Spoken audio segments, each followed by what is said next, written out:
खाना भाभी के हाथ से ही खाऊंगा।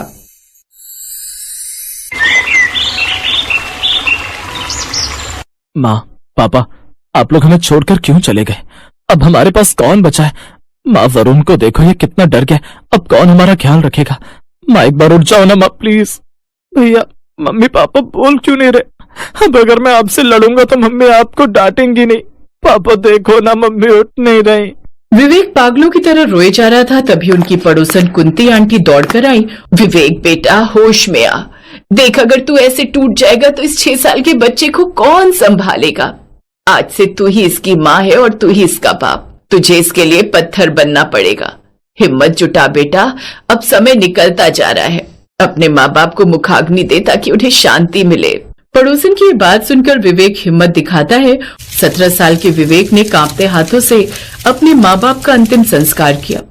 उस दिन से विवेक की जिंदगी पूरी तरह से बदल जाती है। उसने खेलना कूदना, दोस्तों के साथ घूमना सब छोड़ दिया। उसने अपनी पढ़ाई अधूरी छोड़ दी और छोटी मोटी नौकरियां करने लगा ताकि वरुण को अच्छे स्कूल में पढ़ा सके। ऐसे ही समय हो जाता है और गुजरते समय के साथ 6 साल बीत जाते हैं, पता ही नहीं चलता।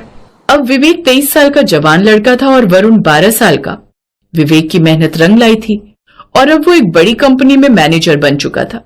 ऐसे ही एक दिन विवेक की पड़ोसन अपने हाथों में गाजर का हलवा लिए विवेक के घर आती हैं और विवेक से कहती हैं, विवेक बेटा, मैंने तुझे इन 6 सालों में एक पल भी आराम करते नहीं देखा। तू अब बड़ा हो गया है। मेरी मान तो अब तुझे शादी कर लेनी चाहिए। वरुण भी अब 12 साल का हो गया है। उसे अब एक माँ की कमी खलती है।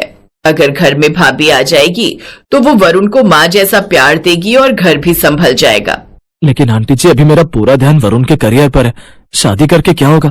अभी तो बस पैसा कमाना है ताकि वरुण को कोई कमी ना हो। बेटा, पैसा ही सब कुछ नहीं होता।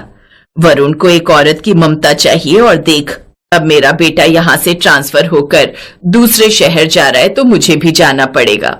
मैं अब हमेशा वरुण का ख्याल रखने के लिए यहाँ नहीं रहूंगी। इसीलिए कह रही हूँ, एक अच्छी लड़की देख और अपना घर बसा ले। विवेक को कुंती आंटी की बात सही लगी। उसने वरुण की खातिर शादी के लिए हाँ कर दी। कुछ समय बाद विवेक की शादी सपना से हो गई। सपना एक बहुत ही नेक दिल लड़की थी। घर आते ही उसने वरुण को बिल्कुल अपने छोटे भाई की तरह नहीं बल्कि बेटे की तरह संभाल लिया। शुरुआत में वरुण थोड़ा घबराता था, लेकिन सपना का प्यार देखकर वो उसका दीवाना हो गया। वरुण अब हर छोटी बड़ी बात के लिए सपना के पीछे घूमने लगा था। तभी विवेक उसे छेड़ रहा होता है, जिस पर अपनी भाभी को शिकायत करते हुए कहता है, भाभी देखो ना, भैया मुझे चढ़ा रहे हैं। विवेक जी खबरदार, जो मेरे लाडले को कुछ कहा। वरुण तू टेंशन मत ले, आज मैं तेरी पसंद का हलवा बनाऊंगी। अच्छा बेटा, जब से भाभी आई है तब से भाई को भूल गया और अपनी भाभी से अपने बड़े भाई की शिकायत करता है। कोई बात नहीं, देख लूंगा तुझे भी। समय यूं ही गुजर रहा था। ऐसे ही एक दिन दोपहर का समय था। वरुण स्कूल से थका हारा घर आता है। इसके बाद सपना उसके लिए गरम गरम खाना परोसती है, लेकिन वरुण हाथ मुंह धोकर चुपचाप बैठ जाता है, जिसे देख सपना वरुण से कहती है, अरे वरुण, खाना क्यों नहीं खा रहा? देख, तेरी पसंद की भिंडी बनाई है।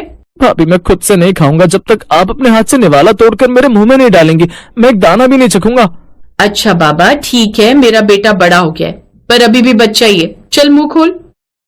सपना की ऐसी बातें सुनकर वरुण बहुत खुश हो जाता है और बड़े ही चाव से अपनी भाभी के हाथ से खाना खाने लगता है। तो वहीं सपना ने भी बड़े प्यार से वरुण को खाना खिलाया। विवेक कमरे के दरवाजे से ये सब देख रहा था और उसे बहुत सुकून मिला। लेकिन कुछ साल बाद जब सपना के खुद के बच्चे हुए तो घर का माहौल थोड़ा बदलने लगा। सपना अब अपनी छोटी बेटी की देखभाल में बहुत बिजी रहने लगी। वरुण, जो अब 15-16 साल का हो गया था, उसे लगने लगा कि शायद अब भाभी का प्यार उसके लिए कम हो गया है। एक दिन वरुण स्कूल से आता है और उसे बहुत तेज भूख लगी थी और सपना उस वक्त अपनी बेटी को सुला रही थी। भाभी जल्दी से खाना दे दो ना, बहुत भूख लगी है। वरुण, गुड़िया अभी अभी सोई है। अगर मैं उठी ना तो ये रोने लगेगी। तू किचन में जा, हॉट पॉट में गर्मा गर्म रोटियां रखी हैं, खुद लेकर खा लेना। वरुण को ये सुनकर बहुत बुरा लगता है। उसे लगा कि पहले तो भाभी सब काम छोड़कर उसे खाना खिलाती थी, पर अब उनके पास टाइम नहीं है। वो बिना खाना खाए अपने कमरे में चला जाता है और दरवाजा बंद कर लेता है। शाम को जब विवेक घर आता है तो वो देखता है कि वरुण का कमरा बंद है और सपना परेशान बैठी है। पता नहीं विवेक जी, वरुण दोपहर को आया था। मैंने खुद से खाना खाने को कहा तो शायद बुरा मान गया, तब से कमरे से बाहर ही नहीं आया। ये लड़का ना पता नहीं कब बड़ा होगा। उसे भी समझना चाहिए कि अगर उसकी भाभी बिजी है तो उसे खुद से खा लेना चाहिए। कोई बात नहीं, अभी मैं वरुण के पास जाता हूँ, उसे समझाता हूँ। इतना बोलकर अब विवेक जैसे ही वरुण के कमरे में जाता है तो वो देखता है कि वरुण चादर के अंदर लेटा हुआ है। अब जब विवेक चादर हटाता है और वरुण का हाथ पकड़ता है तो उसे पता चलता है कि वरुण को काफी तेज बुखार है और वो बीमारी की हालत में भी बस एक ही बात बोल रहा है, भाभी मैं खुद से नहीं खाऊंगा, भाभी खिला दो। ये देख विवेक काफी हैरान हो जाता है और तभी वो अपनी पत्नी सपना को अपने पास बुलाता है। और जब सपना ने वरुण की ये हालत देखी तो उसकी आंखों में आंसू आ गए। उसे अपनी गलती का एहसास हुआ कि उसने जाने अनजाने में वरुण का दिल दुखा दिया था। तभी विवेक उसे समझाता है, सपना अभी यूं इस तरह रोने से काम नहीं चलेगा। अभी विवेक की तबीयत खराब है, उसे तुम्हारी जरूरत है, इसीलिए अब तुम ही उसे संभालो। वरुण वरुण उठ बेटा, देख तेरी भाभी आई है। मैं अभी तेरे लिए पराठे बनाकर लाई हूँ। तूने कैसे सोच लिया कि मैं तुझे भूल जाऊंगी। सपना के बार बार जगाने पर भी वरुण नहीं जगता, जिसके बाद सपना ने पूरी रात जागकर वरुण की सेवा की। अगले दिन जब वरुण का बुखार कम हुआ तो सपना थाली लेकर उसके पास बैठी थी और तभी वरुण अपनी भाभी से कहता है, भाभी मुझे लगा अब आप मुझसे प्यार नहीं करती, इसीलिए आपने मुझे ये कह दिया कि मैं खुद ही खाना निकाल कर खा लूं। पर मैं नहीं जानता था कि आप मुझसे इतना प्यार करती हैं कि रात भर मेरी सेवा में लगी रहेंगी।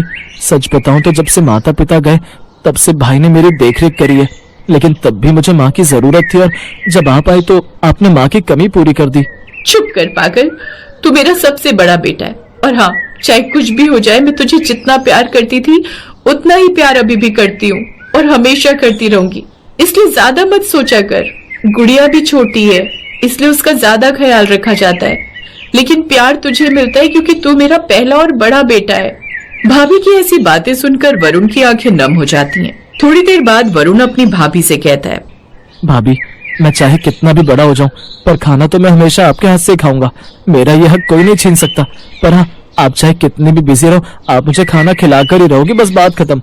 वरुण ने फिर से वही पुरानी जिद पकड़ ली थी और उसने भी ठान लिया था कि चाहे कितने भी व्यस्त हो, वरुण को पहला निवाला वही खिलाएगी।